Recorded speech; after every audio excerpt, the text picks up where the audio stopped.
توبہ cassette number 65۔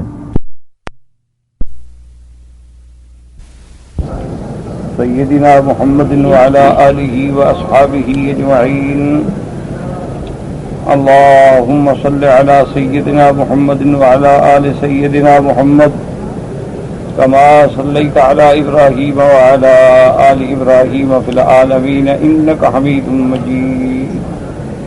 قال الله تبارك وتعالى في كلامه المجيد: أعوذ بالله من الشيطان الرجيم، بسم الله الرحمن الرحيم۔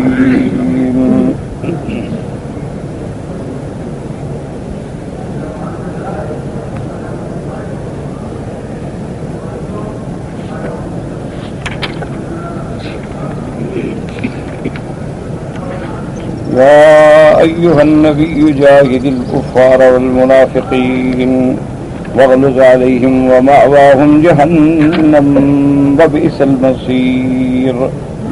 يحلفون بالله ما قالوا ولقد قالوا كلمة الكفر وكفروا بعد إسلامهم وهموا بما لم ينالوا وما نقموا إلا أن أغناهم الله ورسوله من فضله فإن يتوبوا يك خيرا لهم وإن يتولوا يعذبهم الله عذابا أليما في الدنيا والآخرة وما لهم في الأرض من ولي ولا نصير۔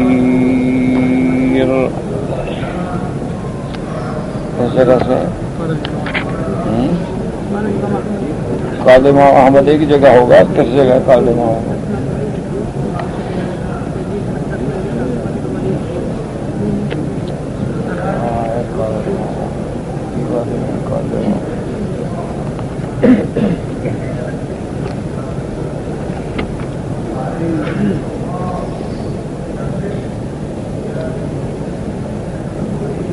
قال المؤلف والمحدث رحمه الله تعالى: أدام النفع بعلومه وعلومكم في الدارين آمين، إلى أن قال: وقال الإمام احمد یہاں ہے نہیں، پتہ نہیں کس جگہ ہے۔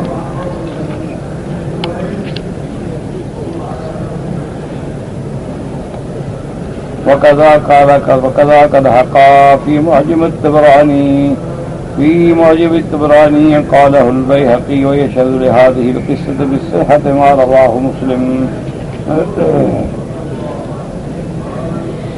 حدثنا زهير بن حرب قال حدثنا أبو أحمد الكوفي قال حدثنا الوليد بن جميل قال حدثنا أبو الطفيل قال: بين رجل من أهل العقبة وبين حذيفة بعد ما يكون بين الناس، فقال: أنشدك بالله كم كان أصحاب العقبة؟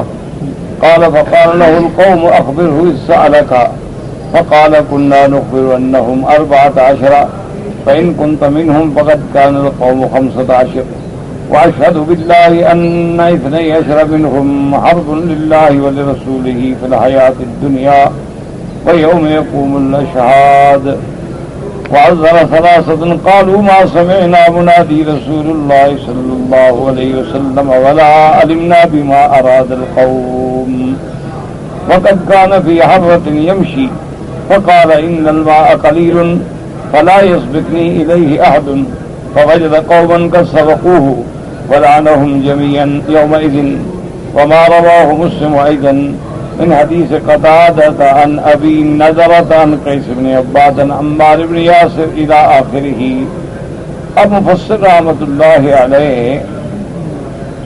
روایت کل فرماتے ہیں کہ وقال الامام احمد رحمہ اللہ حدثنا یزید قال اخبرنا الولید بن عبد اللہ بن جميل بن الطفیل قال: لما اقبل رسول الله صلى الله عليه وسلم من غزوة تبوك امر مناديا فنادى۔ حضور صلی اللہ علیہ وسلم جب تشریف لے آئے غزوہ تبوک سے تو آپ نے حکم دیا ایک بلانے والے کو، پکارنے والے کو اس نے پکارا: ان رسول اللہ اخذ العقبۃ فلا یاخذها احد، فبینما رسول اللہ یقوده حذیفۃ ویسوقه عمار اذ اقبل رهط متلمسون على الرواحل فغشوا عمارا وهو يسوق برسول الله صلى الله عليه وسلم فأقبل عمار رضي الله عنه يضرب وجوه الرواحل وقال رسول الله حذيفة وقد حتى هبط رسول الله صلى الله عليه وسلم هبط نزل ورجع عمار فقال يا عمار حلفت القوم. اب اعلان کر دیا گیا کہ حضور صلی اللہ علیہ وسلم جو ہے آپ اس وادی میں عقبہ کہتے ہیں، وادی عقبہ کہتے ہیں دو پہاڑوں کے درمیان میں جو گھاٹی ہے اس کو کہتے ہیں عقبہ.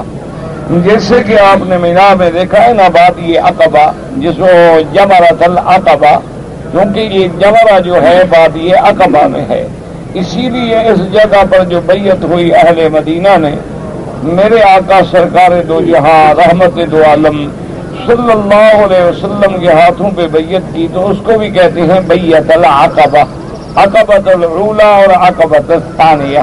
تو اعلان ہوا کہ حضور اس جگہ پر تشریف لے جائیں گے تو وہاں حضور کے آگے پیچھے کوئی نہ ہو تاکہ حضور کی سواری کو کوئی تکلیف نہ پہنچے. اب مفسر رحمۃ اللہ علیہ فرماتے ہیں کہ حضور صلی اللہ علیہ وسلم جب تشریف لے کر جا رہے تھے اپنی سواری پر تو آپ کے آگے جو تھے وہ حضرت حذیفہ تھے، کیونکہ جب مشکل مقام آ جائے، کوئی پہاڑی آ جائے، کوئی گھاٹی آ جائے تو احتیاط یہ ہوتی ہے کہ اونٹنے کی مہار جو ہے وہ آگے آدمی پکڑ لیتا ہے اور پیچھے بھی آدمی اس کو چلانے کے لیے ساتھ رہتا ہے. تو آگے چلانے والے جو تھے وہ حضرت حذیفہ بن الیمان رضی اللہ تعالی عنہ تھے اور آپ کے پیچھے جو تھے حضرت عمار تھے. اذ اقبل راحت کہ ایک جماعت جو ہے وہ سامنے آئی، متلثمون علی الرواحل انہوں نے ڈاٹھے باندھے ہوئے تھے. متلثمون کہتے ہیں چہرہ چھپا کے آنے والے، وہ اپنی سواریوں پہ تھے علی الرواحل. فقال رسول اللہ صلی اللہ علیہ وسلم قد آپ نے فرمایا حذیفہ سے ٹھہرو ٹھہرو، یہ لوگ جو ہیں ان کو دیکھو. حتی حبط رسول اللہ صلی اللہ علیہ وسلم فلما حبط نزل رجع عمار. اس کے بعد حضور صلی اللہ علیہ وسلم جب وہاں سے اترے حضرت عمار بھی آئے تو آپ نے فرمایا هل عرفت القوم، عمار تم نے پہچانا کہ وہ کون لوگ تھے؟ فقال لقد عرفت عامة الرواحب والقوم متلثمون. قال هل تدري ما ارادوا؟ قال اللہ ورسولہ اعلم. حضرت نے پوچھا کہ عمار تم نے پہچانا کہ وہ کون لوگ تھے؟ اس نے کہا حضور میں نے پہچانا تو نہیں، البتہ اس قسم کی اونٹنیاں سواریاں جو ہیں فلاں قوم کی ہوتی ہیں، ورنہ ان لوگوں نے تو چہرے پہ کپڑا باندھا ہوا تھا، ڈاٹھا لگایا ہوا تھا، میں ان کو پہچان نہیں سکا. حضور نے فرمایا عمار جانتے ہو کہ اس طرح کٹھے ہو کہ کیوں آئے تھے؟ میں نے کہا حضور اللہ جانتا ہے، اللہ کے رسول جانتے ہیں. وقال ارادوا ان ينفروا برسول الله صلى الله عليه وسلم راحلته فيترهوا. حضور نے فرمایا وہ بدبخت اس لیے آئے تھے کہ میری اونٹنی کو، میری سواری کو بچکایا جائے، بھگایا جائے، اور راستہ مشکل ہے، جب سواری بھاگے گی تو حضور گر جائے گا. قال فسأل عمار رجلا من اصحاب رسول الله صلی اللہ علیہ وسلم قال نشدتك بالله كم تعلم كان اصحاب العقبہ. تو حضرت عمار نے حضور صلی اللہ علیہ وسلم کے صحابہ میں سے ایک آدمی سے پوچھا کہ تم جانتے ہو کہ اس دن وہ وادی میں، وہ گھاٹی میں حملہ کرنے والے کتنے آدمی تھے؟ قال 14 رجلا. فقال ان كنت منهم فقد كانوا 15. آپ نے فرمایا اچھا 14 تھے، اگر تم ان میں سے تھے اس کا معنی ہے کہ وہ 15 تھے. قال فعد رسول منهم 3 قال والله ما سمعنا. حضور پاک نے 3 آدمیوں کا نام لیا، انہوں نے کہا خدا کی قسم ما سمعنا منادی رسول اللہ صلی اللہ علیہ وسلم علمنا ما اراد القوم. 3 آدمیوں نے کہا کہ خدا کی قسم ہم نے تو اس آدمی کی آواز نہیں سنی اور ہمیں خدا جانتا ہے یہ بھی پتہ نہیں تھا کہ وہ لوگ کیوں قریب آ رہے ہیں. وقال عمار اشهد ان ال12 الباقين حرب لله ولرسوله في الحياة الدنيا ويوم يقوم الاشهاد. تو حضرت عمار نے فرمایا کہ اگر ان میں سے ان 3 کو نکال دیا جائے تو باقی جو 12 بچتے ہیں وہ تو صاف بات ہے کہ اللہ کے رسول کے دشمن ہیں، دنیا میں بھی آخرت میں بھی اور جب قیامت کے دن ہوں گے. وقد روى ابن لحية بن أسود وابن الزبير نحو هذا وأن رسول الله صلى الله عليه وسلم أمر أن يمشي الناس في بطن الوادي والسعيد هو وحذيفة وأما ركبة فتبعهم هؤلاء النفر الأرذلون وهم متلصمون فأرادوا سلوك العقبة. اس روایت میں آتا ہے کہ حضور پاک نے حکم دیا لوگوں کو کہ تم وادی کے درمیان میں چلو. حضور پاک صلی اللہ علیہ وآلہ وسلم اللہ تبارک و تعالی نے حضور پاک کو خبر دی علی مرادہم رسول اللہ صلی اللہ علیہ وسلم فامر حذیفہ کہتے ہیں وساعد ہوا وحذیفہ حضور اور حضرت حذیفہ حضرت عمار جو تھے اس گھاٹی پہ چڑھے اور یہ جو لوگ تھے ان جماعت الارذلون یہ رذیل لوگ جو تھے جو ڈاٹھا باندھے ہوئے تھے فارادوا سلوک العقبۃ ان نے بھی چاہا کہ ہم اس گھاٹی کو عبور کریں فطلع اللہ علی مرادہم اللہ پاک نے ان کے ارادوں سے حضور پاک کو خبر کر دیا فامر حذیفہ فرجع الیہم حضور نے حذیفہ کو حکم دیا کہ جاؤ ان کو مارو اور ان کو بھگاؤ فضرب وجوہ ربائرہم وفادی ورجو مکوہین انہوں نے آگے ان کی سواریوں کے منہ پہ مارا اور اس کے بعد وہ گھبرا بھی گئے ذلیل ہو کے پیچھے بھی ہٹے.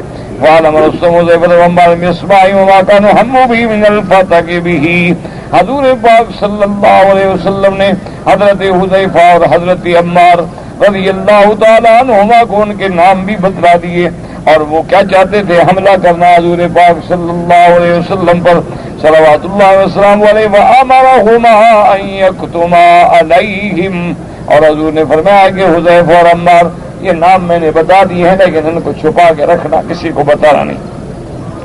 وَكَذَا رَوَى يُونُسُ عن ابن اسحاق إلا أنه سمى جماعة منهم فالله أعلم. اب مفسر رحمۃ اللہ علیہ فرماتے ہیں کہ موجب الطبرانی میں بھی آیا ہے وَيَشْهَدُ لِهَذِهِ الْقِصَّةِ بِالصِّحَّةِ مَا رَوَاهُ مسلم اور اس واقعے کی صحت جو ہے اس حدیث سے بھی تائید ہوتی ہے جس کو امام مسلم رحمۃ اللہ علیہ نے بھی ذکر فرمایا ہے. انہوں نے ذکر فرمایا حدثنا زہیر بن حرب قال حدثنا ابو احمد الکوفی قال حدثنا ولید بن جبیر قال حدثنا ابو طفیل قال كان بين رجل من اهل العقبة وبين حذیفة بعد ما يكون بين الناس. حضرت حذیفہ اور ایک آدمی کے درمیان میں کچھ جھگڑا تھا کچھ ناراضگی تھی جیسے لوگوں کے درمیان ہو جاتی ہے. اس کے بعد میں وقال انشدک باللہ کم کان اصحاب العقبہ کتنے آدمی تھے وقال له القوم اخبره السالک وقال كنا نخبر انهم 14 ہمیں یہ بتایا گیا فان كنت منهم فقد كان القوم 15 واشهد بالله ان 12 منهم حرب لله ولرسوله في الحياة الدنيا ويوم يقوم الاشهاد وعذر ثلاثة. 3 آدمیوں نے عذر بیان کیا قالوا ما سمعنا منادی رسول اللہ صلی اللہ علیہ وسلم ولا علمنا بما اراد القوم ہم نے تو آواز بھی نہیں سنی اور ہمیں پتہ بھی نہیں وہ کیا چاہتے تھے. وقد كان في حرة يمشي حرہ کہتے ہیں پہاڑوں کے درمیان میں گھاٹی یہاں پتھر ہوں جیسے حرہ شرقیہ مدینہ منورہ میں حرہ شرقیہ اسی طرح حرہ یعنی ہر وہ جگہ جہاں زمین پہ پتھر ہوتے ہیں چھوٹے چھوٹے چھوٹے چھوٹے اس کو حرہ کہتے ہیں. فقال ان الماء قلیل پانی تھوڑا ہوتا ہے چشمے میں پہنچ جاؤں مجھ سے پہلے لیکن جب میں پہنچا تو دیکھا کہ وہاں وہ پہنچے ہوئے ہیں قد سبقوا فلعنهم يومئذ ان پہ لعنت کی اس دن. وما روى مسلم بن حديث قتادة بنظر عن قيس بن عباد عمار بن ياسر قال اخبرني حذيفة عن النبي صلى الله عليه وسلم انه قال في اصحابه 12 منافقا لا يدخلون الجنة ولا يجدون ريحها حتى يلج الجمل في سم الخياط. اس حدیث میں آتا ہے کہ حضرت حذیفہ رضی اللہ تعالیٰ عنہ فرماتے ہیں کہ میرے آقا نے سرکار دو عالم سیدنا محمد الرسول اللہ صلی اللہ علیہ وسلم نے فرمایا کہ میرے ان لوگوں میں 12 آدمی ہیں جو منافق ہیں لا يدخلون الجنت وہ جنت میں داخل نہیں ہوں گے ولا يجدون ریحها بلکہ جنت کی خوشبو بھی نہیں پائیں گے حتی یلج الجمل فی سم الخیاط جیسے کہ کسی اونٹ کا سوئی کے ناکے سے گزرنا محال ہے، ان کا جنت میں جانا اور ان کا جنت کی خوشبو سونگنا بھی محال ہے۔ ثمانیۃ منہم تکفیکہم الدبیلۃ سراج من نار تظہر بین اکتافہم حتی ینجم فی صدورہم، ان میں سے 8 آدمیوں کو تو دبیلا ہلاک کرے گا۔ وہ دبیلا کیا ہوتا ہے؟ وہ کہتے ہیں آگ کا شعلہ، وہ ان کے 2 کندھوں کے درمیان پیچھے سے ظاہر ہوگا اور سینے سے نکل جائے گا ان کو جلا کے۔ فلہذا کان حذیفہ یقال صاحب السر الذی لا یعلمہ غیرہ، اسی لیے صحابہ حضرت حذیفہ کو کہتے تھے یہ رازدان نبوت ہے، یہ حضور صلی اللہ علیہ وسلم کا رازدان ہے، حضور پاک نے جو ان کو خبر دی وہ کسی کو خبر نہیں دی۔ اے من تعیین جماعۃ من المنافقین وهم هؤلاء قد اطلعه علیہم رسول اللہ صلی اللہ علیہ وسلم دون غیرہ، حضور پاک نے صرف حضرت حذیفہ رضی اللہ تعالیٰ عنہ کو بتلایا اور کسی کو نہیں بتلایا۔ وقد ترجم الطبراني في مسند حذيفة تسمية أصحاب العقبة ثم روى عن ابن عبد العزيز بن الزبير بن بكر وقال هم معتب بن بشير وغدية بن ثابت وجد بن عبد الله بن النكتر بن الحارث بن بني عمرو بن عوف الحارث بن يزيد الطائي وأوس بن قيدي والحارث بن سهيل سعد بن زرارة وقيس بن فهد وسويد ودائس من بني الحبلى وقيس بن عمرو بن سهل وزید بن اللسیت وسلالت بن الحمام وہما من بنی قینقاء اظہر الاسلام۔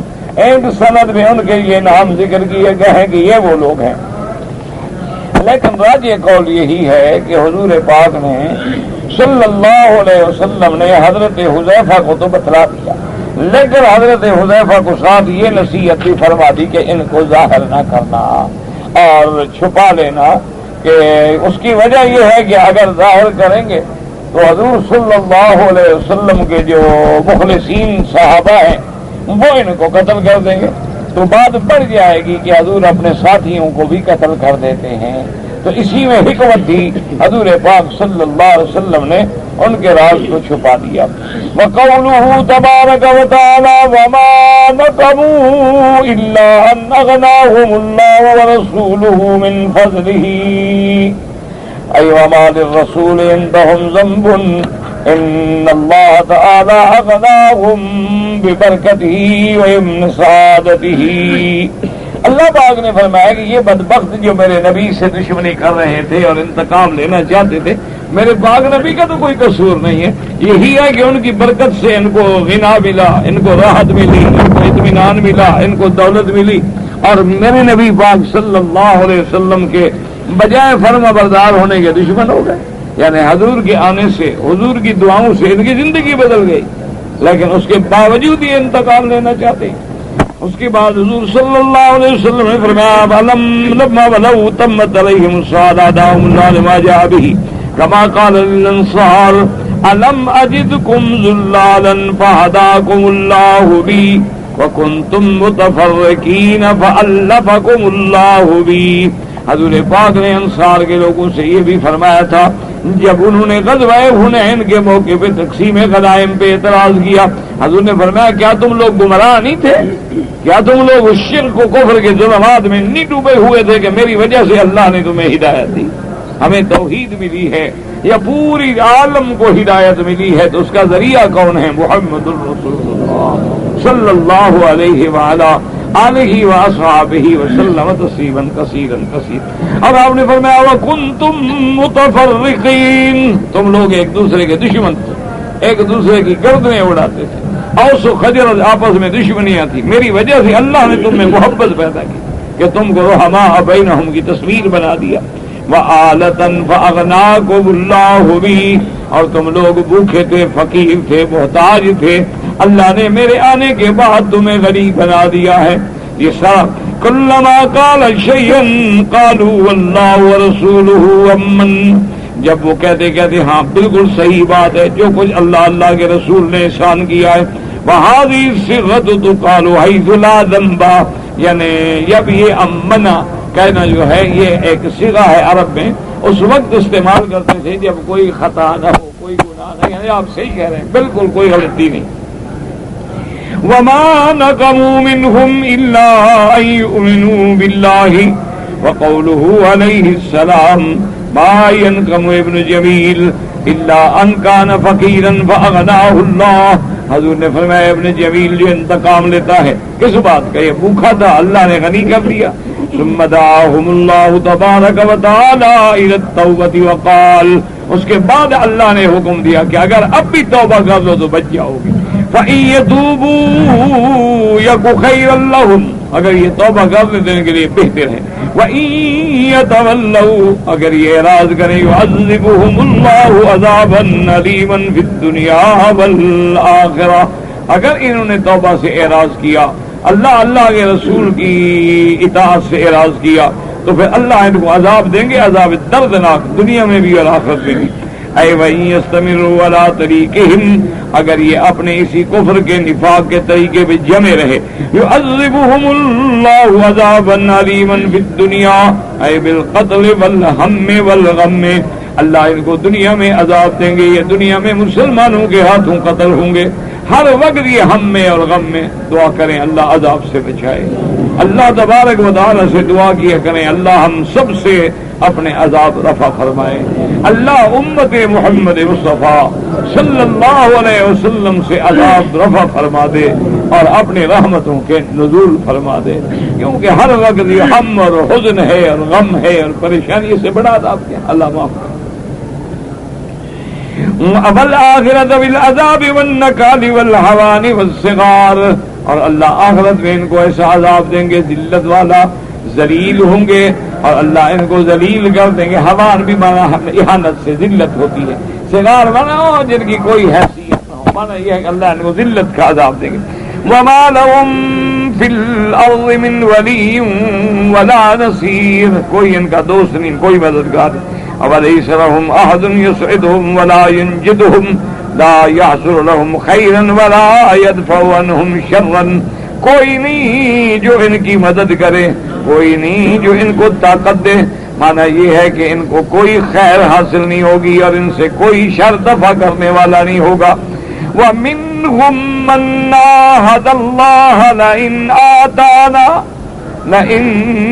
آتَانَا مِنْ فَضْلِهِ لَنَصَدَّقَنَّ وَلَنَكُونَنَّ مِنَ الصَّالِحِينَ فَلَمَّا آتَاهُمْ مِنْ فَضْلِهِ بَخِلُوا بِهِ وَتَوَلَّوْا وَهُمْ مُعْرِضُونَ وَأَعْقَبَهُمْ نِفَاقًا فِي قُلُوبِهِمْ إِلَى يَوْمِ يَلْقَوْنَهُ بما أخلفوا الله ما وعدوه وبما كانوا يكذبون. ألم يعلموا أن الله يعلم سرهم ونجواهم وأن الله علام الغيوب. يقول تعالى للمنافقين من أتى الله وعده ميثاقه لئن أغناه من فضله ليصدقن من ماله وليكونن من الصالحين. اللہ نے فرمایا کہ ان لوگوں میں، ان منافقین میں ایسے لوگ بھی ہیں جنہوں نے اللہ سے عہد کیا کہ یا اللہ اگر تو ہمیں عطا کرے گا، اگر تو ہمیں غنی کر دے گا، ہم تیرے راستے میں خیراتیں کریں گے، ہم تیرے راستے میں خرچ کریں گے اور صالحین میں ہوں گے. فما وفا بما قال ولا صدق فيما ادعى، لیکن اس منافق نے جو وعدہ کیا تھا اللہ سے وہ پورا نہ کیا اور جو بات کی تھی وہ سچی نہ کر دکھائی. فَأَعْقَبَهُمْ هَذَا السَّنِيُّ نِفَاقًا سَكَنَ فِي قُلُوبِهِمْ إِلَى يَوْمِ يَلْقُوا اللَّهَ عَزَّ وَجَلَّ يَوْمَ الْقِيَامَةِ عِيَاذًا بِاللَّهِ مِنْ ذَلِكَ. تو ان کے اس جھوٹے وعدے نے، اللہ سے وعدہ خلافی نے، نتیجہ کیا نکلا کہ ان کے دلوں میں ہمیشہ کے لیے نفاق بیٹھ گیا. جاؤ قیامت تک. مانا یہ ہے کہ نفاق پہ رہے، نفاق پہ مرے اور نفاق پہ اٹھیں گے. وقد ذكر كثير من المفسرين منهم ابن عباس والحسن البصري رضوان الله عليهم اجمعين ان سبب نزول هذه الايه الكريمه في ثعلبة ابن حاتب الانصاري. اب مفسر رحمۃ اللہ علیہ فرماتے ہیں کہ بہت سارے مفسرین میں سے جن میں حضرت ابن عباس ہیں، حضرت حسن بصری ہیں رضوان اللہ، وہ فرماتے ہیں کہ یہ آیت جو ہے سبب نزول جو ہے ثعلبہ ابن حاتب انصاری کے بارے میں نازل ہوئی ہے. یاد رکھیں یہ سبب تو ایک ہوتا ہے لیکن حکم قیامت تک عام ہوتا ہے. جو آدمی پھر اللہ سے وعدہ کر کے پورا نہ کرے، اللہ سے عہد کر کے پورا نہ کرے، پھر اس کو بھی اسی طرح سزا ملتی ہے. اسی فرماتے ہیں وقت ورد فیہ، اور اس بارے میں جو روایت آئی رفاہ ابن جریر ہا ہنا وابن ابی حاتم الحدیث مان ابن رفاعت ابن یزید ابی عبد الرحمن القاسم ابن عبد الرحمن مولا عبد الرحمن بن معاویہ نبی امامۃ الباہری عن ثعلبۃ بن حاتب الانصاری انه قال لرسول اللہ صلی اللہ علیہ وسلم ادعو اللہ ان يرزقنی مالا قال فقال رسول اللہ صلی اللہ علیہ وسلم ویحک یا ثعلبہ یا ثعلبۃ قلیل تؤدی شکرہ خیر من کثیر لا تطیقہ. اب مفسر رحمۃ اللہ علیہ فرماتے ہیں کہ ابھی امامۃ الباہری نے ثعلبۃ بن حاتب الانصاری سے روایت کی ہے کہ اس نے آ کے سرکار دو جہاں سیدنا محمد مصطفیٰ صلی اللہ علیہ وسلم سے کہا ادعو اللہ ان یرزقنی مالا، حضور دعا کریں اللہ مجھے غنی کر دے، اللہ مجھے مال دے. حضور پاک نے فرمایا بھائی یا ثعلبہ، ہلاکت و ثعلبہ کیا کہہ رہے ہو؟ قلیل تؤدی شکرہ خیر من کثیر لا تطیقہ، تھوڑا ملے لیکن شکر کرو یہ بہتر ہے. یہ تھوڑا ملتا ہے جو بھی ہے الحمدللہ گزر ہو رہا ہے عزت سے، بجائے اس کے کہ اللہ مال تو زیادہ دے دے اور پھر شکر نہ کر سکو. لیکن یاد رکھو کہ اللہ کی نعمتوں پہ شکر کرو گے تو اللہ زیادہ دے دے. یہ اللہ کا قرآن میں وعدہ ہے لئن شکرتم لأزیدنکم وَلَئِن كَفَرْتُمْ إِنَّ عَذَابِي لَشَدِيدٌ. اللہ نے فرمایا تم اگر میری نعمت پہ شکر کرو گے تو میں اپنی نعمتیں بڑھا دیتا ہوں، اور اگر تم کفر کرو گے تو پھر میرا عذاب بھی بڑا سخت ہے. لیکن یاد رکھو کہ شکر کرنے کا معنی کیا ہے؟ اللہ کی نعمت پہ شکر کرو.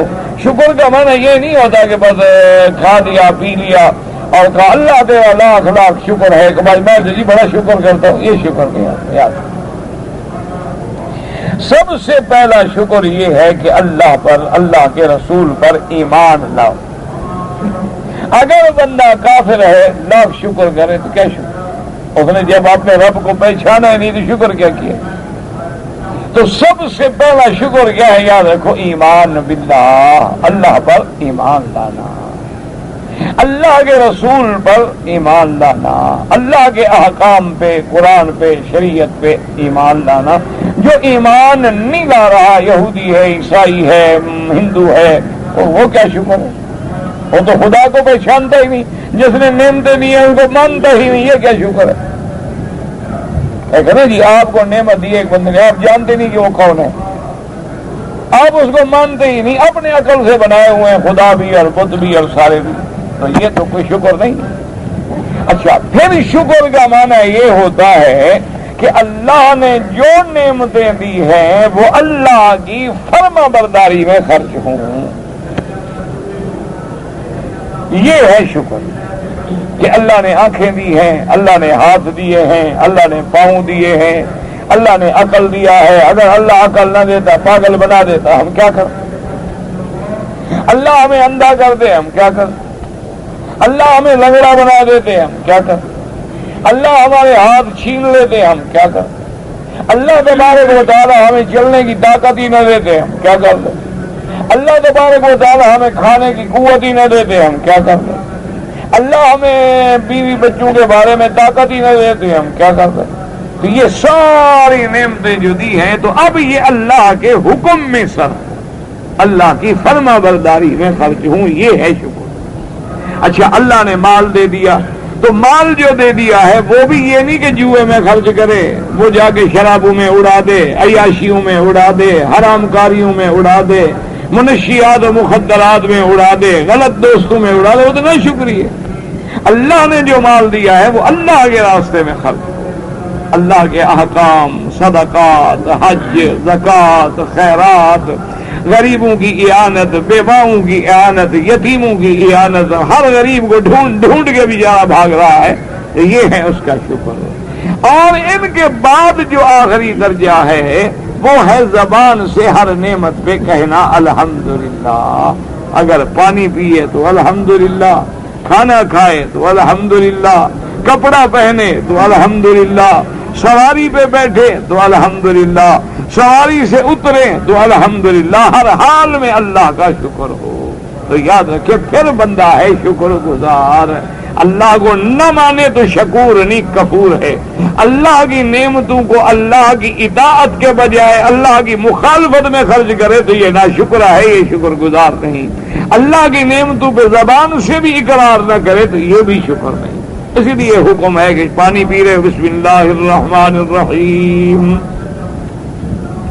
اور سانس نکالا تو کہا الحمدللہ، دوسرا سانس نکالا تو کہا الحمدللہ، تیسرا سانس نکالا تو کہا الحمدللہ، اور جب فارغ ہو گئے تو الحمدللہ الذی اطعمنی وسقانی، کپڑا پہنو تو کہو الحمدللہ الذی کسانی من الارا، سواری پہ بیٹھو الحمدللہ الذی سخر لنا ھذا، اور کسی کو اگر دکھ میں دیکھو، مصیبت میں، بیماری میں تو الحمدللہ الذی عافانی مما ابتلاک اللہ وفضلنی علی کثیر من الخلق۔ اسی طرح حتیٰ کہ حکم ہے کہ حمام سے نکلو تب بھی کہو الحمدللہ الذی عافانی عن الاذی غفرانک، اللہ تیری بڑی مہربانی، تو نے مجھے صحت دی اور تو نے مجھے اس گندی بلا سے، ایذا سے، عذاب سے نجات کر لی۔ تو ہر حال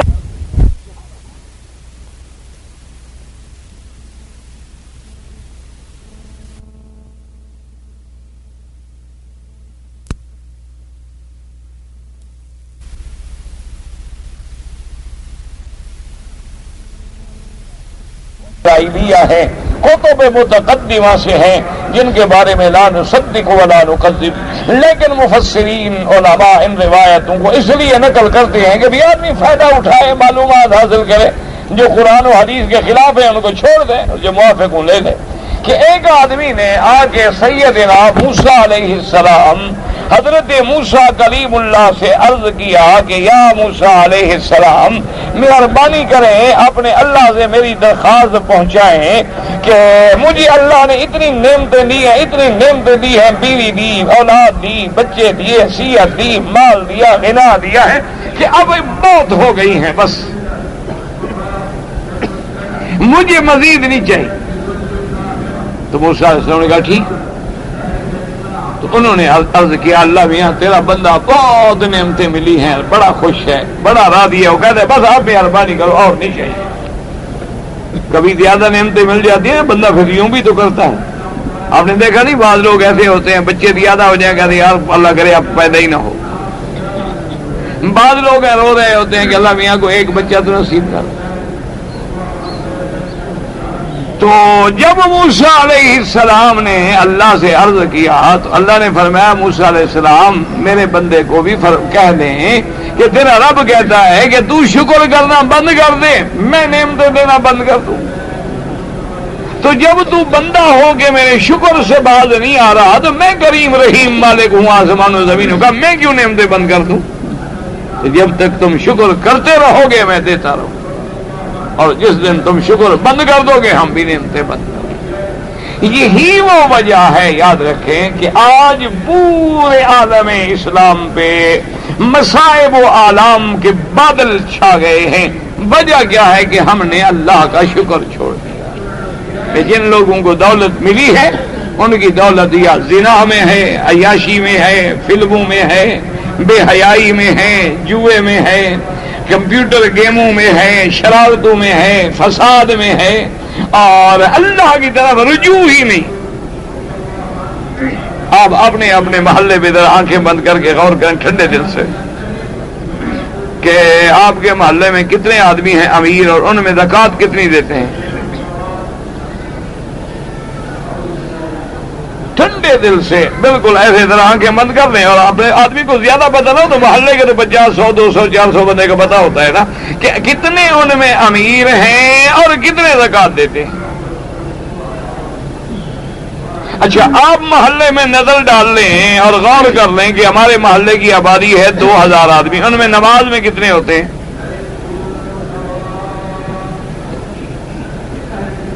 حضرت شاہ جی بخاری رحمت اللہ علیہ، اللہ ان کی قبر پہ رحمتیں فرمائے، اور اللہ تمام علماء حق کا جو فوت ہو گئے ان کی قبروں کو باغ جنت بنا۔ وہ اپنے دوستوں کو بتلایا کرتے تھے، کہنے لگے کہ وہ الیکشن کے زمانہ ہوتا ہے نا ووٹ شوٹ لینے کا، تو کہتے ہیں کہ ایک بوڑھا آدمی تھا، بالکل بوڑھا ہو، پرانے زمانے کا بندہ، ان پڑھ جائے نا، تو وہ کہتی ہیں کہ مجھے ملا اور کہنے لگا شاہ جی آپ نے یہ کیا مصیبت لے لی ہے ووٹ شوٹ کی؟ آپ اللہ والے لوگ ہیں، دین پھیلائے، اللہ کے دین کی دعوت دیں، جہنم کے جھنجٹ میں کہاں سے پڑ گئے؟ تو شاہ جی نے فرمایا اللہ کے بندے یہ بھی تو ہم دین کے لیے کر رہے ہیں کہ اسمبلیوں میں آئیں گے تو اسلام کی بات کریں گے۔ اس نے کہا شاہ جی آپ کو پتا ہے کہ آپ کے ووٹ کتنے ہیں؟ شاہ جی کہنے لگے میں حیران کہ کیا کیسے پتا ہو؟ کوئی پتا نہیں، جلسے تو بڑے بڑے ہوتے ہیں۔ اس نے کہا شاہ جی اتنے پرانے عالم ہو، اتنے بڑے لیڈر ہو، اتنے بڑے خطیب ہو، اللہ نے اتنا بڑا شان دیا، اتنا بھی پتہ نہیں تمہارے ووٹ کتنے ہیں، اور میں جاہل بڈھے کو بھی پتا ہے تمہارے ووٹ کتنے ہیں۔ شاہ جی کہتے ہیں میں حیران ہو گیا، کیسا آدمی ہے، جاہل آدمی ہے، دیہاتی آدمی، بالکل ان پڑھ۔ میں نے کہا اچھا بابا پھر تو ہی بتا کے کتنے ہمارے ووٹ ہیں۔ اس نے کہا شاہ جی کسی چھوٹے سے شہر میں جا کے فلم کی حاضری میں جو بندے جاتے ہیں نا وہ بھی گن لو، اور مسجد میں جو نماز پہ آتے ہیں وہ بھی گن لو، جو مسجد کا نمازی ہے وہ تیرا ووٹر ہے، اور جو ادھر جا رہے ہیں وہ شیطان کا ووٹر ہے، گن لو، تمہارے زیادہ ہے ان کے زیادہ ہے۔ اور نے کہا تمہاری نماز کے لیے مسجدیں بناتے ہو، وضو کا اہتمام کرتے ہو، سردی گرمی میں ٹھنڈے اور گرم پانی کا اہتمام کرتے ہو، مسجد میں بھی سردی گرمی کا اہتمام کرتے ہو، وہاں کتنے لوگ حاضر ہوتے ہیں، اور وہاں دن کے 12 بجے سے لے کر رات کے 12 بجے تک شو چلتے ہیں، وہ پیسے بھی لیتے ہیں، لائنیں لگی ہوئی ہیں، کپڑے پھٹ گئے ہیں، مر رہے ہیں، لائن لے کے ٹکٹ بھی لے رہے ہیں، وہاں بھی دیکھ لو کہ کتنے آدمی ہیں جو وہاں جاتے ہیں وہ تمہارے نہیں ہیں، جو مسجد میں آتے ہیں وہ تمہارے ہیں۔ تو شاہ جی نے فرمایا کہ ہاں مجھے بات سمجھ آ گئی، لا حول ولا قوت الا باللہ۔ انہوں نے تھوڑا کہا ہوتا ہے کہ قرآن کا حکم ہے اذا قرئ القرآن فاستمعوا له وانصتوا، اللہ کا حکم ہے کہ قرآن کو سنو، قرآن میں شور نہ کرو، قرآن کے آ کے مجالس کے ادب کا خیال رکھو۔ یہ ان کا قصور نہیں ہوتا، بڑے تو الحمدللہ صاحب عقل ہیں، صاحب فہم ہیں، ان کو قرآن و حدیث کا احساس ہے۔ آگے جو ہوتے ہیں چھوٹے بچے بیچارے، اللہ ان کو ہدایت دے، ہمیں بھی ہدایت۔ تو بہرحال اب اللہ کے نبی نے فرمایا کہ تم کیا کر رہے ہو، کیا دعا کر رہے ہو کہ میں مال کے لیے دعا کروں؟ تم ایسا کرو کہ جو اللہ نے دیا ہے تھوڑا ہو لیکن شکر، وہ اس مال سے زیادہ بہتر ہے کہ آدمی کو زیادہ ملے اور دماغ خراب ہو جائے اور شکر نہ کر سکے۔ قال ثم قال مرة أخرى وقال ما ترضى أن تكون مثل نبي الله فوالذي نفسي بيده لو شئت أن تسير الجبال معي ذهبا وفضة لصارت۔ اس کے بعد میرے آقا نے سرکار دو جہاں سیدنا محمد الرسول اللہ صلی اللہ علیہ وسلم نے ارشاد فرمایا، آپ نے فرمایا کہ اما ترضا، تم اس بات پہ راضی نہیں ہو کہ تم اللہ کے نبی کی اتباع کرو؟ دیکھو نا، میں بھی تو فقر میں زندگی گزار رہا ہوں کہ حضور پاک کے گھر میں مہینہ مہینہ آگ نہیں جلتی تھی۔ حضور صلی اللہ علیہ وسلم کے گھر میں بی بی عائشہ فرماتی ہیں الاسودان والماء، کہ کھجور کے 2 دانے اور پانی کا گلاس پی لیتے تھے، یہ ہمارے گزارا تھا۔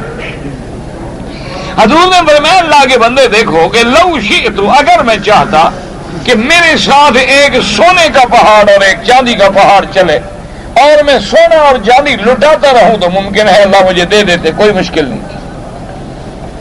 قال والذی بعثک بالحق لئن دعوت اللہ فرزقنی مالا لأوتین کل ذی حق حقہ۔ کہنے لگا حضور مجھے قسم ہے اس ذات پاک کی جس نے آپ کو دین حق دے کے بھیجا ہے، اگر آپ میرے لیے دعا کریں اللہ مجھے مال دے دے تو میں بالکل حق والے کا حق ادا کروں گا۔ فقال رسول اللہ صلی اللہ علیہ وسلم اللہم ارزق ثعلبۃ مالا، حضور نے دعا کی کہ یا اللہ یہ مال چاہتا ہے اس کو مال دے دے. قال فاتخذ غنما فنمت كما ينمي الدود فذاقت عليه المدينة فتنحى عنها. اس کے بعد اس نے بکریاں خرید. بکریاں کہتا ہے کہ ایسے بڑی جیسے کیڑے مکوڑے نہیں بڑھتے، ایسے وہ بڑھتی گئی اتنی ہو گئی کہ مدینے کے قریب جگہ ہی نہیں رہنے کی. اس کے بعد وہ دور ہو گیا مدینے سے. فنظر وادیا من اودیتها، مدینے سے دور وادی میں چلا گیا. حتی جعل یصلی الظہر والعصر فی جماعۃ ویترک ما سواہما. اس کے بعد یہ عالم ہو گیا کہ 5 نمازیں مسجد میں پڑھنے والا اب صرف ظہر اور عصر کو دعا جانا، باقی اپنے ادھر ہی پڑھ لیتا. ثم نمت وکثرت، بکریاں اور بڑھ گئیں. فتنحى حتى ترك الصلوات الا الجمعۃ. اب اتنا بکریوں میں الجھ گیا کہ مسجدوں کی جماعت تو ختم ہو گئی. اب ہفتے میں صرف ایک دن جمعہ والے دن آ جاتا. وہی تنمی كما ينمي الدود حتى ترك الجمعۃ. بکریاں اور بڑھ گئیں. جب مال اور بڑھ گیا، کام اور بڑھ گیا، تو اب وہ جمعہ بھی گیا. فتفق يتلقى الركبان يوم الجمعة ليسألهم عن الأخبار. اب وہ جمعہ کے دن سڑک کے کنارے رہتا تاکہ جو لوگ مدینہ منورہ سے گزریں ان سے حال حوال معلوم کریں. وقال رسول اللہ ما فعل ثعلبہ. وقالوا یا رسول اللہ اتخذ غنما فذاقت علیہ المدینہ. فاخبروه بامره وقال یا ویح ثعلبہ یا ویح ثعلبۃ یا ویح ثعلبہ. حضور نے پوچھا کہ اتنا عرصہ ہو گیا ثعلبہ نظر نہیں آتا. انہوں نے کہا حضور اس نے تو بکریاں خریدی تھی اور اتنا مال ہو گیا اب تو آ ہی نہیں سکتا مدینہ منورہ، تو رات دن بکریوں میں پھنسا ہوا ہے.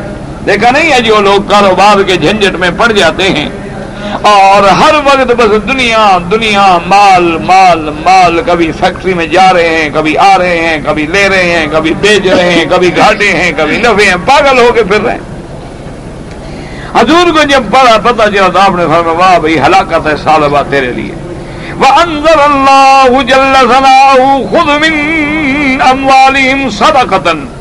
قال ونزلت فرائض الصدقة وبعث رسول الله صلى الله عليه وسلم رجلين على الصدقة من المسلمين، رجلا من جهينة ورجل من سليم، وكتب لهما كيف يأخذان الصدقة من المسلمين. فقال لهما مر بثعلبة وبفلان رجل من بني سليم او من بني سليم. اس کے بعد جب اللہ نے زکوٰۃ کا حکم جاری کیا، حضور پاک نے 2 آدمی تھے، ایک بنی جوہینہ سے اور ایک بنی سلیم سے. آپ نے فرمایا جاؤ زکوٰۃ وصول کرو، اور ان کو حضور نے سارے احکام لکھوا دیے کہ زکوٰۃ کتنی لینی ہے، بکریوں سے کتنی لینی ہے، گائے سے کتنی لینی ہے، اونٹوں سے کتنی لینی ہے، نقد سے کتنی لینی ہے. اور آپ نے فرمایا کہ وہ ثعلبہ اور ایک فلاں آدمی جو تھا اس پہ بھی جانا، ان سے بھی زکوٰۃ لینی ہے. فقضى صدقاتهما فخرجا حتى أتيا ثعلبة فسأله الصدقة وأقرأه كتاب رسول الله صلى الله عليه وسلم وقال ما هذه إلا جزية ما هذه إلا أخت الجزية ما أدري ما هذا. وہ دونوں صحابہ جو تھے زکوٰۃ لینے کے لیے ثعلبہ کے پاس آئے اور انہوں نے حضور کا لکھا ہوا بھی پڑھایا. کہنے لگا اچھا یہ کیا زکوٰۃ ہے، یہ بھی ٹیکس ہے، اور کیا ٹیکس لگ گئی اور کیا ہو گیا، یہ بھی بس نام زکوٰۃ رکھ دیا گیا ہے، تو ٹیکس کی بہن نا ہے، تو ٹیکس والی بات ہے نا جی، میں تو نہیں جانتا یہ کیا ہے. انطلقا حتی تفرغا ثم عودا الیہ. کہنے لگا اچھا دیکھو اب جاؤ تم لوگوں سے زکوٰۃ لے لو، جب فارغ ہو جاؤ نا واپسی بھیجو، ادھر سے بھی ادھر جانا. اس کے بعد کہتے ہیں فانطلقا وسمع بهما السلمی فنظر الى خيار اسنان ابله فادرها للصدقه ثم استقبلهما بها. اب وہ جو بنی سلیم کا دوسرا آدمی تھا جس کے بارے میں حضور نے فرمایا کہ اس کے بعد بھی جانا ہے، اس کو جب پتہ لگا کہ حضور کے عامل آئے ہیں اور بہترین اپنے اونٹوں میں سے اونٹ لے کے خود آگے آ گیا، اس نے کہا جی یہ مان لو زکوٰۃ. اور اس کے بعد فلما روا فقالوا ما يجب عليك هذا وانزلنا هذا منك فقال بلا بغضوا فإن نفسی بذلك طیبۃ من نواحی له. انہوں نے کہا اللہ کے بندے یہ تو تمہارا سب سے اعلیٰ مال ہے، یہ تو ہمیں لینے کا حکم نہیں، ہمیں تو درمیانہ مال لینا ہے، نہ بہت اعلیٰ نہ بہت خراب. انہوں نے کہا بھی نہیں، میرے دل کی تمنا ہے کہ اللہ کے لیے میں یہی اچھے سے اچھا دوں، مہربانی کرو یہ قبول کر لو. فأخذها منه ومر على الناس فأخذ الصدقة ثم رجع إلى ثعلبة فقال أروني كتابكما فقرأه فقال ما هذه إلا جزية ما هذه إلا أخذ الجزية تركها حتى أرى رأيي. اب وہ دوبارہ واپس آئے ثعلبہ کے پاس اور نے کہا اچھا مجھے دکھاؤ حضور کا لکھا ہوا کیا ہے. پڑھنے لگا اچھا یہ بھی ٹیکس ہے اور کیا ہے، یہ بھی ٹیکس ہے بھائی ٹیکس ہے. کہنے لگا اچھا اب تو تم جاؤ میں سوچ کے فیصلہ کروں گا. فانطلقا حتى أتيا النبي صلى الله عليه وسلم فلما رآهما قال يا بني ثعلبة قبل أن يكلمهما ودعا للسلمي بالبركة فأخبراه بالذي صنع ثعلبة والذي صنع السلمي فأنزل الله عز وجل. اب جب واپس آئے حضور کو آ کے خبر دی، حضور پاک صلی اللہ علیہ وسلم نے فرمایا یا بھائی ثعلبہ تیرے لیے ہلاکت ہو. اور جس آدمی نے زکات میں خوشی کے ساتھ مال دیا تھا حضور پاک نے اس کے لیے برکت کی دعا کی. اللہ پاک نے قرآن اتارا ومنہم من عاہد اللہ لئن آتانا من فضلہ لنصدقن ولنکونن من الصالحین. اللہ نے قرآن کی آیتیں اتاری کے بعد لوگ ہیں جو اللہ سے عہد کرتے ہیں کہ اگر اللہ نے ہمیں دیا تو ہم خیرات کریں گے، لیکن جب اللہ دے دیتے ہیں تو پھر جاتے ہیں. قال وعند رسول اللہ رجل من قارب ثعلبہ فسمع ذلك فخرج حتى اتاه وقال ويحك يا ثعلبہ قد انزل اللہ فیک کذا وکذا. جب قرآن کی یہ آیت اتری ثعلبہ کے ایک رشتہ داروں میں ایک بندے نے جب یہ قرآن سنا تو وہ بھاگا ثعلبہ کے پاس. اس نے کہا بدبخت قرآن نازل ہو گیا ہے تیرے بارے میں، یہ دیکھے تم نے کیا کیا ہے. اس کے بعد جناب وہ آیا وخرج ساتۃ النبی صلی اللہ علیہ وسلم یقول من صدق وقال ان اللہ بعنانی ان نقبل منک صدقتک. وہ آ گیا ثعلبہ کہنے لگا حضور اب میں دیتا ہوں قبول گیا نہیں، اللہ نے منع کر دیا، بس تمہارا صدقہ اب قبول نہیں ہوگا. فجعل يهزو على راسه التراب. اب رونے لگا، مٹی پھینکنے لگا، ہائے میں مارا گیا. وقال رسول اللہ عملك قد امرتك فلم تطعني. حضور نے فرمایا اب کیا غم کر رہے ہو، یہ تمہارا عمل ہے، میں نے تمہیں حکم دیا تم نے میری اطاعت نہ کی، اللہ کے احکام کی تم نے اطاعت نہ کی. فلما ابى رسول اللہ ورصدق رجال به وقبل رسول اللہ ولم يقبل شيئا. پھر واپس آیا جب میرے آقا صلی اللہ علیہ وسلم کی وفات ہو گئی، آپ نے قبول نہ کیا. ثم اتى ابا بکر رضی اللہ عنہ حين استخلف وقال قد علمت منزلتي من رسول الله وموضعي من الانصار فقل صدقتي. وقال ابو بکر لم يقبلها منك رسول الله ما يقبلها وقبل ابو بکر لم يقبلها. حضرت صدیق رضی اللہ تعالی عنہ جب خلیفہ بنے تو یہ ثعلبہ پھر مال لے کے آ گیا، کہنے لگا آپ جانتے ہیں میرا انصار میں بڑا مقام تھا، مہربانی کریں صدقہ دیں. کہا جب حضور نے قبول نہیں کیا میں کیسے قبول کر سکتا ہوں. فلما والله رضي الله تعالى وقال يا امير المؤمنين وقال رسول الله فلا ابو بکر وانا قلا منك. جب حضرت ابو بکر فوت ہو گئے حضرت عمر کا زمانہ آیا، پھر آیا اس نے کہا کہ نہیں جب حضور نے قبول نہیں کیا ابو بکر نے قبول نہیں کیا میں بھی نہیں لے سکتا. فلما والله عثمان رضي الله عنه وتعالى فقال قل صدق وقال لك رسول الله ولا ابو بکر عمر وانا منك فلم يقبلها منه فهلك ثعلبة في خلافة عثمان. حضرت عثمان نے بھی قبول نہ کیا. مانا یہ ہے کہ اگر توبہ قبول ہو جاتی تو حضور مال قبول کر لیتے، ابو بکر بھی قبول کر لیتے، لیکن اللہ لکھا تھا فَأَعْقَبَهُمْ نِفَاقًا إِلَىٰ يَوْمِ يَلْقَوْنَهُ، اس لیے حضور پاک نے قبول نہ کیا. وقوله تعالی ما خلف اللہ ما وعدوا آیاتهم نفاقا فی کل سبع اخلاف الوعد وکذبهم، کہ ان لوگوں نے جو جھوٹا وعدہ کیا. قضا فی صحیحین عن رسول اللہ، صحیحین میں یعنی بخاری اور مسلم میں حدیث ہے میرے محبوب دو جہاں سیدنا محمد الرسول اللہ فرماتی ہیں آیت المنافق ثلاثن، منافق کی 3 نشانیاں ہیں.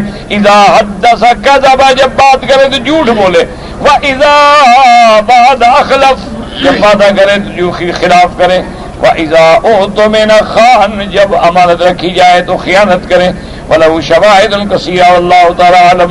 وقوله تبارك وتعالى ألم يعلموا أن الله يعلم سرهم ونجواهم يخبر يعلم سر وأخفى وأنه أعلم بضمائرهم وإن أظهروا أنه ناصر لهم باصدق منا وشكر وليعف الله وإن الله أعلم بأنفسهم.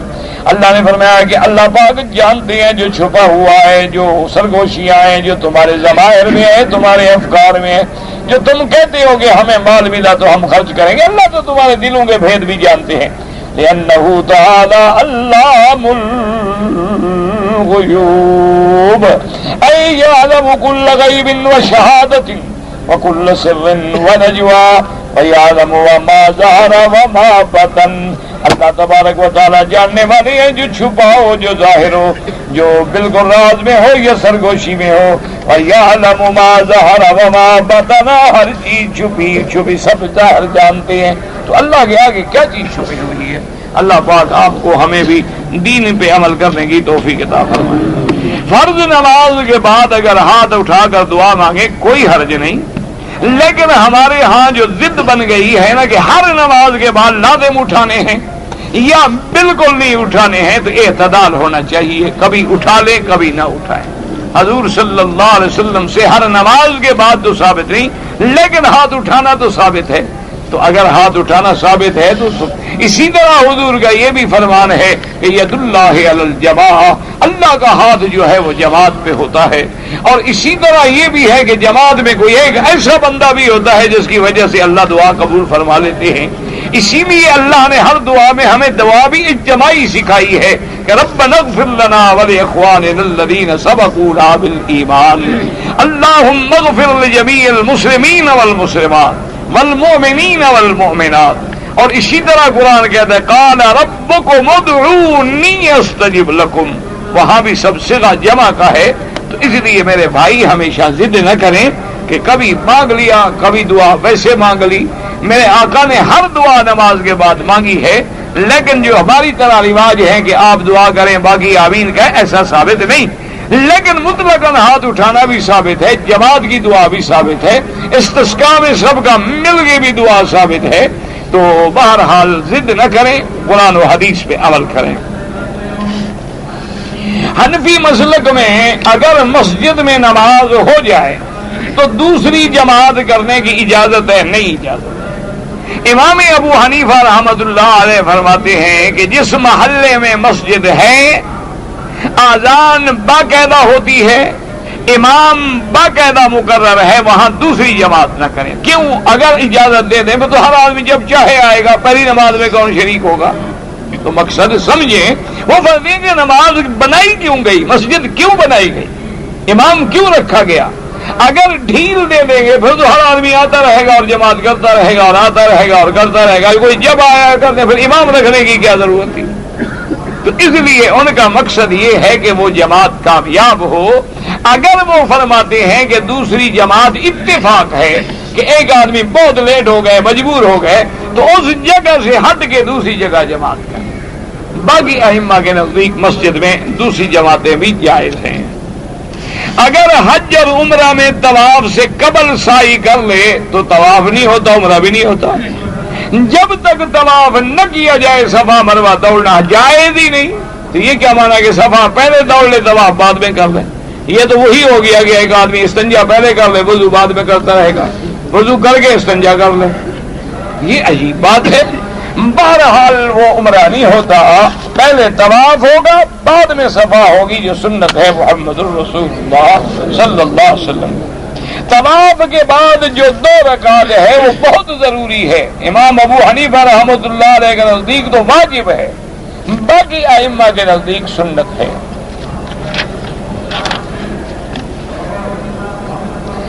اگر طواف کے بعد ہر طواف کے بعد 2 رکعت پڑھنی ہے لیکن مقام ابراہیم کے پیچھے جگہ ملے تو الحمدللہ، حتیم میں ملے الحمدللہ، سارے حرم میں جہاں ملے الحمدللہ. طواف بغیر وضو کے امام ابو حنیفہ رحمۃ اللہ علیہ کے نزدیک جائز نہیں. وہ فرماتے ہیں طواف نماز کے حکم میں ہے، کیونکہ مسجد الحرام کا تحیہ جو ہے وہ طواف ہے. اور حضرت ابن عباس رضی اللہ تعالیٰ عنہ فرماتے ہیں الطواف کالصلاۃ، طواف جو ہے وہ نماز کے حکم میں ہے، بغیر وضو کے جائز نہیں ہے۔ صفا مروہ اگر بغیر وضو کے دوڑ لے تو ہو جاتی ہے۔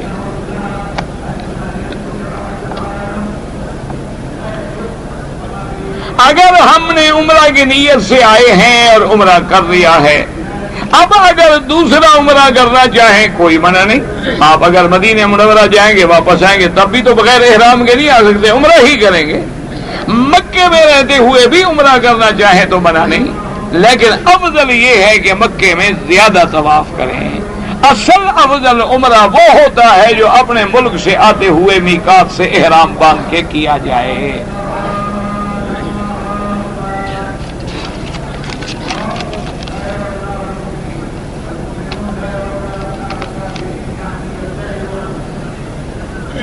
ایک آدمی نے ظہر کی 4 رکعات کے بجائے 5 رکعات پڑھی، مقتدی پیچھے بیچارے سبحان اللہ اللہ اکبر کہتے رہے لیکن اس نے پرواہ نہیں کی، اور پھر سجدہ سہو بھی نہیں کیا تو نماز نہیں ہوئی، دوبارہ پڑھنی پڑی۔ اگر وہ سجدہ سہو کر لیتا تو نماز ٹھیک ہو جاتی۔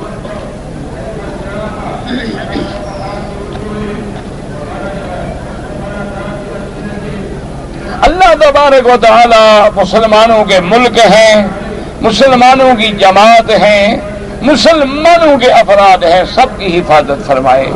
اللہ تبارک و تعالی اپنا ستر فرمائے، اپنے رحمت فرمائے، امت اسلام کی عزت کا فیصلہ فرما دے، اللہ تبارک و تعالی کفر کی ذلت کا فیصلہ فرما دے۔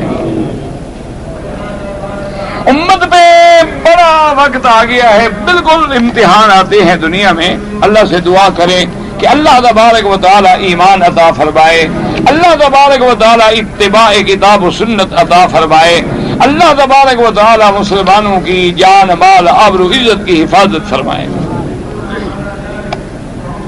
زکوٰۃ کوئی آدمی اپنے خالہ کو دے سکتا ہے یا نہیں دے سکتا؟ دے سکتا ہے، صرف ماں باپ دادا دادی نانا نانی بیٹا بیٹی بیوی ان کو نہیں دے سکتا، باقی ہر رشتہ دار اگر غریب ہے تو دے سکتا۔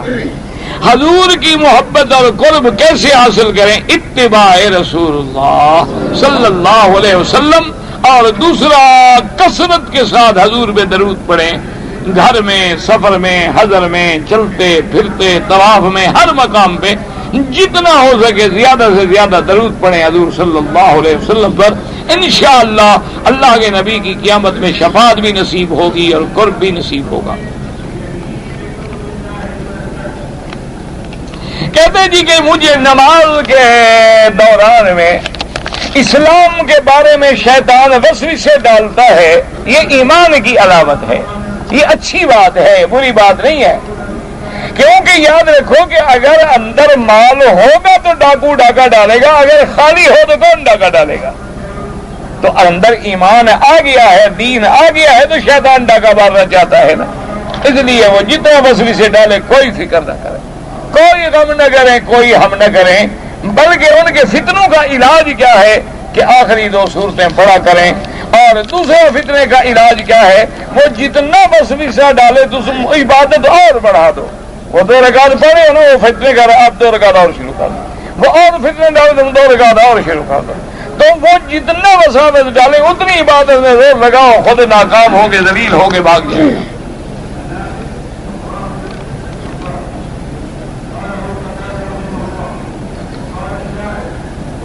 کہتے جی میرا ایک دوست ہے حافظ قرآن ہے، میں نے اس کو 6000 ریال قرضہ دیا تھا، اب وہ غریب ہے، اس کے پاس پیسے نہیں ہیں، تو میں وہ زکوٰۃ میں دے دوں، یعنی جو پیسے ڈوب جائیں وہ اللہ کے۔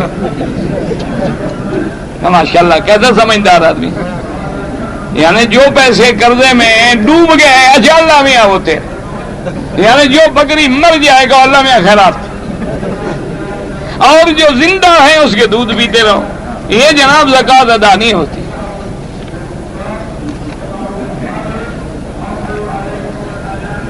اگر ایک عورت حج کے لیے آئی، حج کرنے کے بعد جانے کا جب وقت آیا تو وہ حیض کی حالت میں تھی، طواف الوداع نہیں کر سکی، کوئی بات نہیں، عورت کو اگر حیض آ جائے تو طواف الوداع معاف ہے۔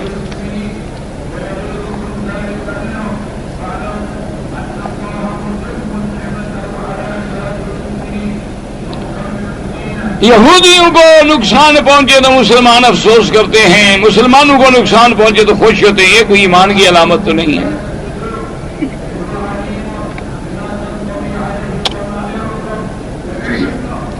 کہتا ہے کہ جی جب آدمی فوت ہو جاتا ہے قبر میں سوال و جواب، یاد رکھو اسی قبر میں سوال و جواب ہوگا، اور یہی وہ قبر ہے جہاں ہمیں دفن کیا جاتا ہے۔ یہ جو بعض لوگ کہتے ہیں نا جی وہ قبر سے مراد یہ ہے کہ روح جہاں ہوگا نا، یہی وہ قبر ہے، اور اسی سے اٹھایا جائے گا۔ منہا خلقناکم وفیہا نعیدکم ومنہا نخرجکم تارۃ اخری۔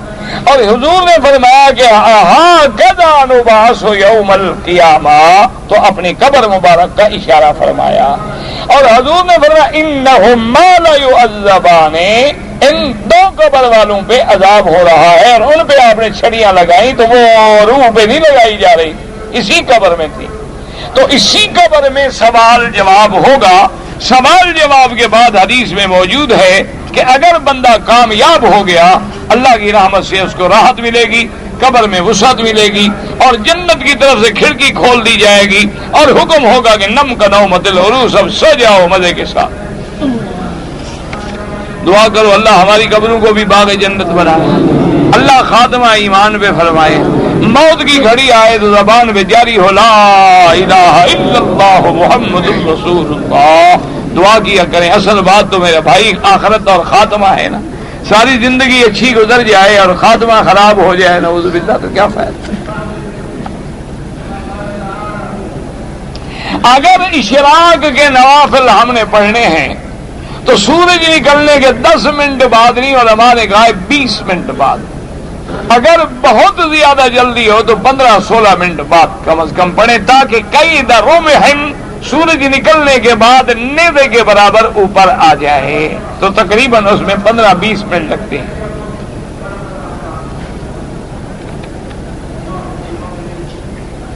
اگر جنازے کی دوسری اور تیسری تکبیر میں جہاں ملے اللہ اکبر، جب بچ جائیں تکبیریں بعد میں کہہ دے اللہ اکبر اللہ اکبر السلام علیکم۔ داڑھی کی لمبائی جو ہے وہ 1 مشت کے برابر ہو، داڑھی مکمل ہونی چاہیے، ہاں قدرت میں نہ ہو تو اللہ کی مرضی۔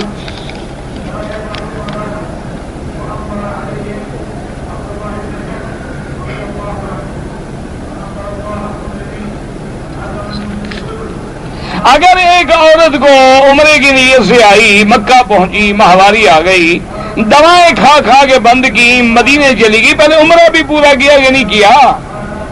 بہرحال اگر 10 دن گزر جائیں تو پھر حیض نہیں ہوتا، بلکہ ان گولیوں